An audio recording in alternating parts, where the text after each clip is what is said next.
Mm, Vamos a las cuatro causas y vamos ya directamente al propio texto. El texto número uno que tenemos de Aristóteles, es el único que se refiere a todas estas cuestiones de la física y la metafísica. Dice así: antes de empezar menciono una pequeña cosa.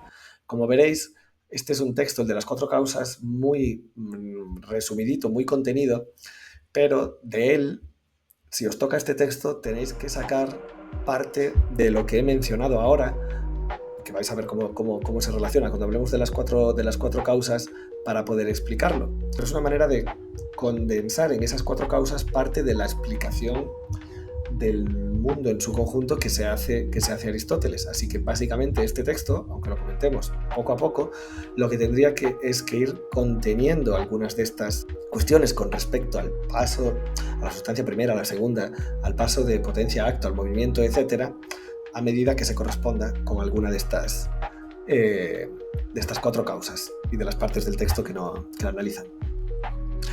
Dirá Aristóteles: hechas estas distinciones, tenemos que examinar las causas, cuáles y cuántas son. ¿Sí? Aristóteles intenta saber simplemente cuáles son las causas de todo lo que vemos en el mundo. Él cree que se pueden reducir a cuatro, puesto que el objeto de esta investigación es el conocer. Y no creemos conocer algo si antes no hemos establecido en cada caso el porqué, lo cual significa captar la causa primera. Es evidente que tendremos que examinar cuánto se refiere a la generación y a la destrucción. Fijaros que aquí ya estamos en esta especie de tipo de frases que tienen que ver con la relación entre medios y fines o paso de potencia a acto, es decir, cuestiones de cambio, de movimiento, de transformación. Tendremos que examinar, dice Aristóteles, cuanto se refiere a la generación y destrucción y a todo cambio natural. Todo cambio natural sigue hablando del movimiento, ¿vale? A fin de que, conociendo sus principios, podamos intentar referir a ellos cada una de nuestras investigaciones. La primera de estas causas es la causa material.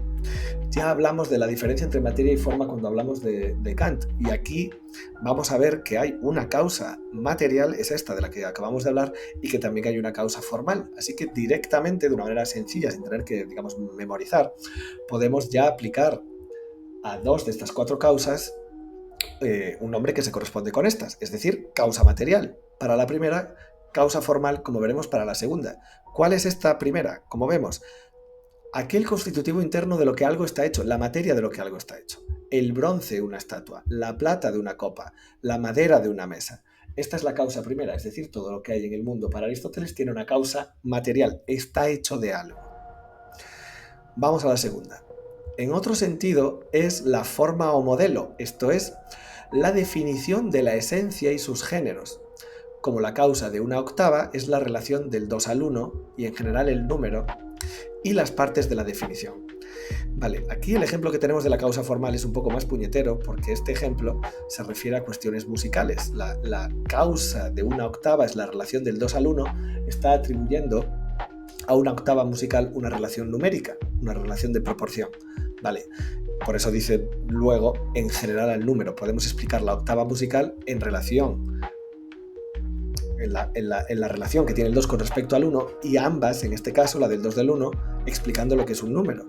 Pero además de esta explicación, que es un poco más difusa, la explicación que tenemos entre paréntesis para explicar la causa formal, vamos a leer lo que está fuera de los paréntesis para intentar retenerlo un poco mejor. Repito, dice Aristóteles, en otro sentido es la forma o el modelo. Es decir, esta es la parte importante de la cual acabo de hacer prácticamente el comentario cuando he hablado de toda la cuestión de la sustancia primera y la sustancia segunda, la definición de la esencia y sus géneros y las partes de esa definición. Es decir, ¿qué es la esencia de una cosa?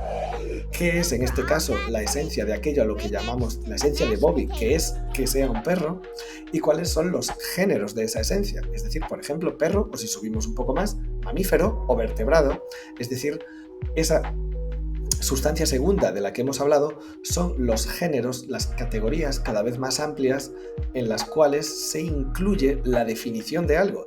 Es decir, cuando definimos algo, cuando definimos a Bobby como un perro, estamos haciendo ese salto de la causa formal, es decir, estamos entendiendo su forma, la forma que tiene de perro y la relación que tiene esa forma con otras formas que cada vez son más amplias y más abstractas y que son precisamente los géneros de los que habla Aristóteles. Así que aquí tenemos esta segunda Esta segunda causa es la causa formal, es la causa que se refiere a las cuestiones semejantes o, por recuperar una expresión que utilicé antes, a la relación entre lo universal y lo particular, de manera que lo universal es precisamente aquello que nos va hablando cada vez más de la esencia de una cosa, alejándose de esa sustancia primera que es el individuo particular y profundizando cada vez más en su esencia hasta que llegamos a esta parte final, digamos, del ser físico como filosofía segunda y del ser en general o el acto puro como esencia, vamos a decirlo así, o como género primero o más amplio.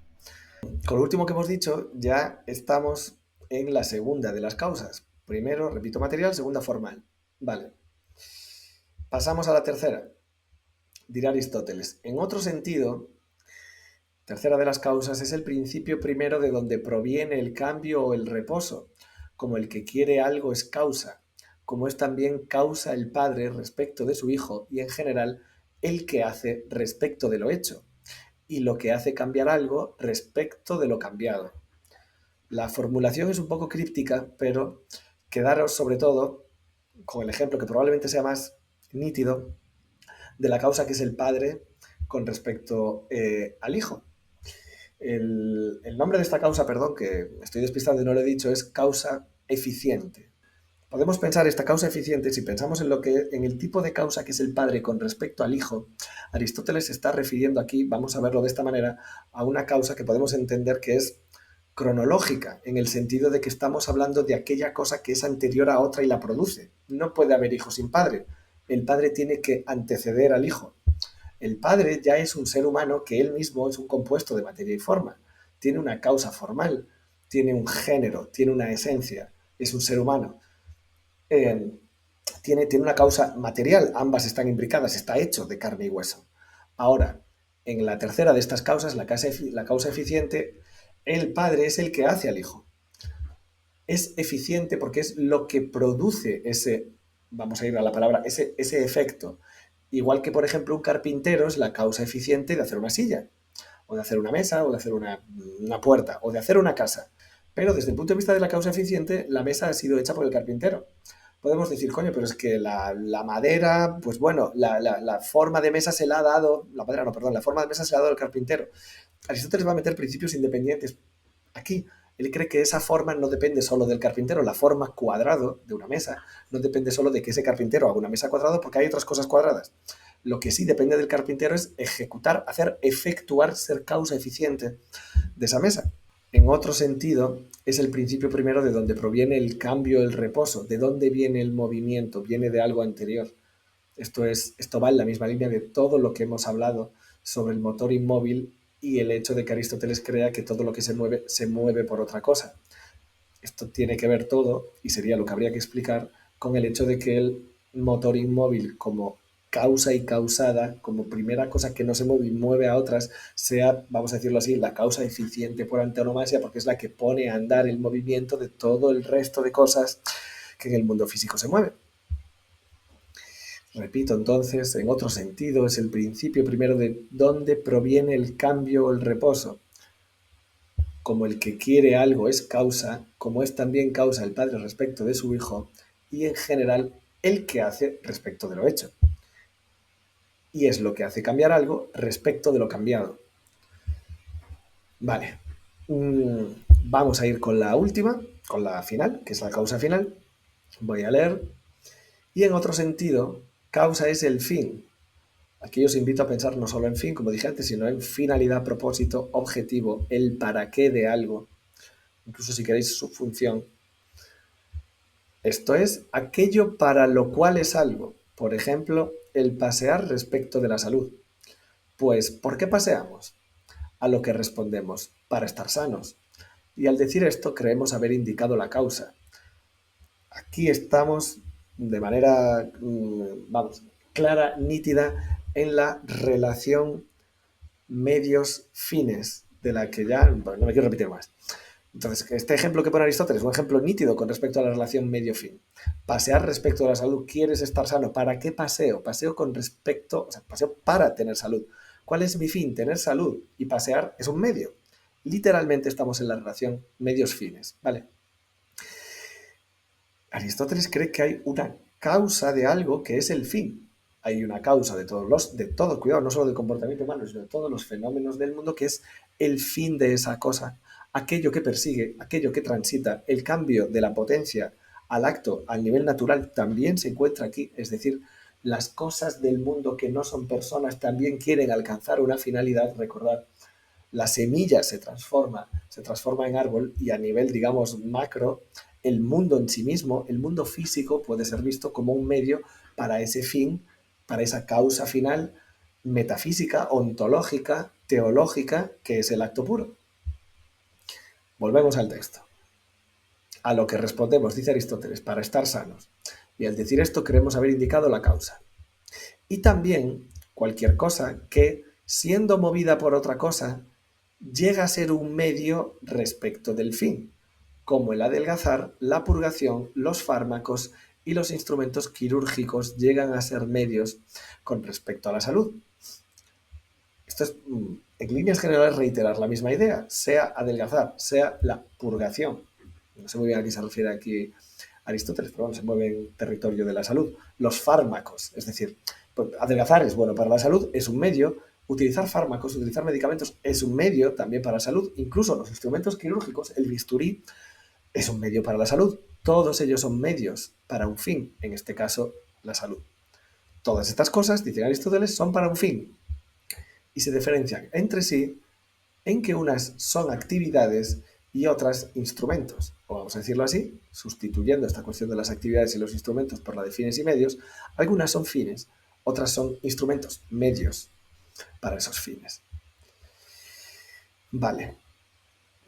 Y hasta aquí tenemos la explicación de las cuatro causas.